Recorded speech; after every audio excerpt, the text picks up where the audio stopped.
Every afternoon, as they were coming from school, the children used to go and play in the giant's garden.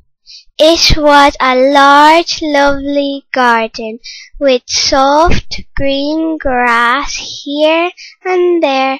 Over the grass stood beautiful flowers like stars, and there were 12 peach trees that in the spring broke out into delicate blossoms of pink and pearl.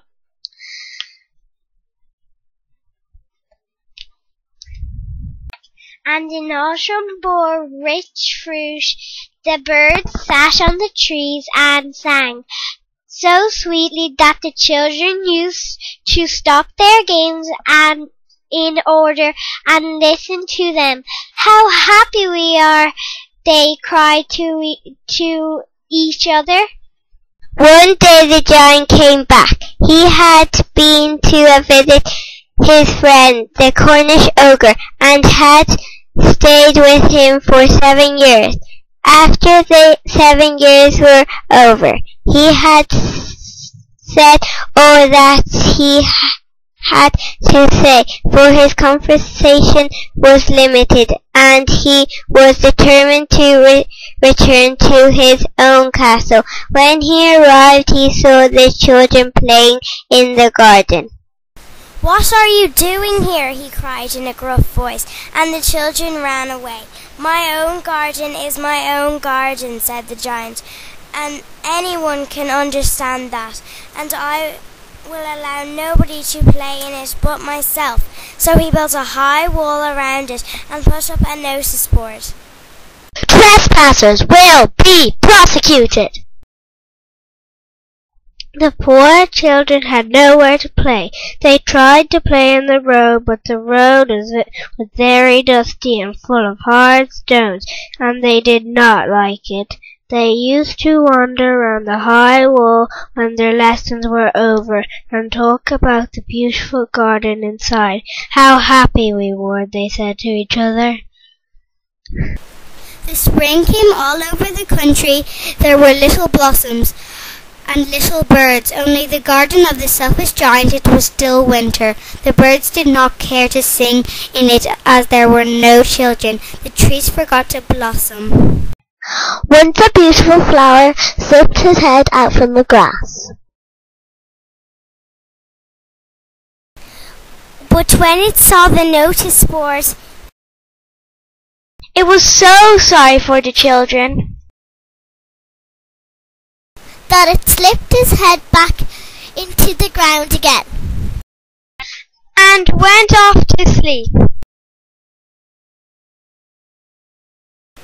The only people who are pleased were the snow and frost. "Spring has forgotten this garden," they cried, "so we will live here all the year round." The snow covered up the grass with a great white cloak, and the frost painted all the trees silver. Then they invited the north wind to stay with them, and he came. He was wrapped in furs, and he roared all day about the garden, and blew the chimney pots down. "This is a delightful spot," he said. "We must ask the hail on a visit." So the hail came. Every day for 3 hours he rattled on the roof of the castle till he broke most of the slates. And then he ran round and round the garden as fast as he could go. He was dressed in grey, and his breath was like ice. "I cannot understand why the spring is so late in coming," said the selfish giant as he sat out of the window and looked at his cold white garden. "I hope there will be a change in the weather." But the spring never came, nor the summer. The autumn gave golden fruit to every garden, but to the giant's garden she gave none. "He is too selfish," she said, so it was always winter there, and the north wind and the hail and the frost and the snow danced about through the trees. One morning the giant was lying awake in bed when he heard some lovely music. It sounded so sweet to his ears that he thought it must be the king's musicians passing by. It was really only a little linnet singing outside his window, but it was so long since he had heard a bird sing in his garden that it seemed to him the most beautiful music in the world. Then the hail stopped dancing over his head, and the north wind ceased roaring, and a delicious perfume came to him through the open casement.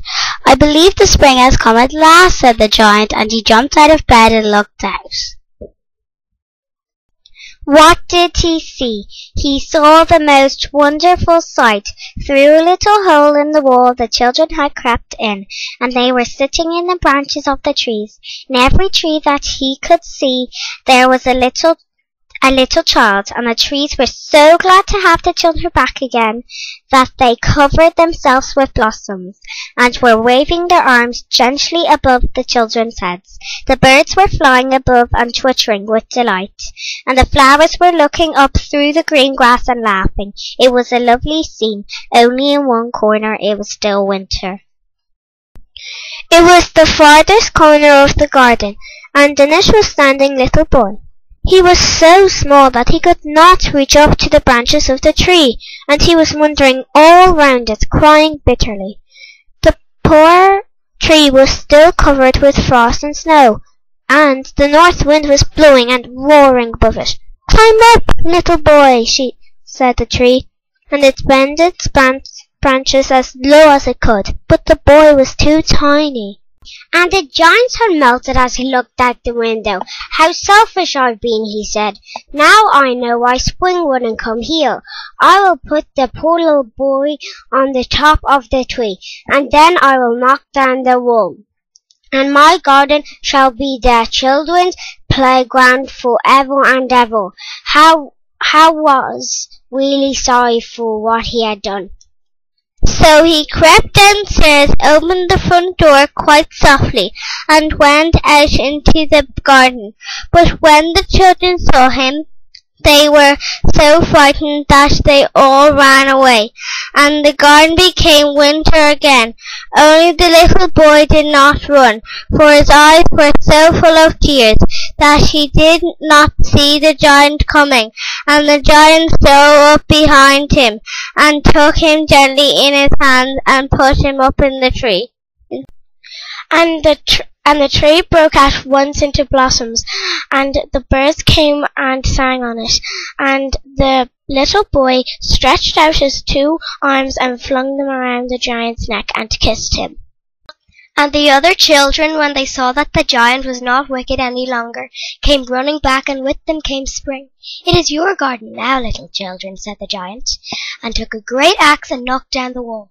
And when the people were going to market at 12 o'clock, they found the giant playing with the children in the most beautiful garden they had ever seen.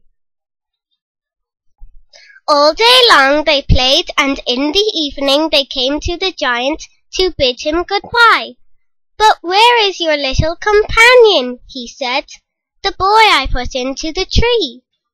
The giant loved him the best because he had kissed him. "We don't know," answered the children. "He has gone away. You must tell him to be sure and come here tomorrow," said the giant. But the children said that they did not know where he lived, and had never seen him before, and the giant felt very sad. Every afternoon when school was over, the children came and played with the giant, but the little boy whom the giant loved was never seen again. The giant was very kind to all the children, yet he longed for his first little friend, and often spoke of him. "How I would like to see him," he used to say. Years went over, and the giant grew very old and feeble. He could not play about any more, so he sat in a huge armchair and watched the children play at their games and admired his garden. "I've many beautiful flowers," he said, "but the children are the most beautiful flowers of all." One winter morning he looked out of his window as he was dressing. He did not hate the winter now, for he knew that it was merely the spring asleep, and that the flowers were resting.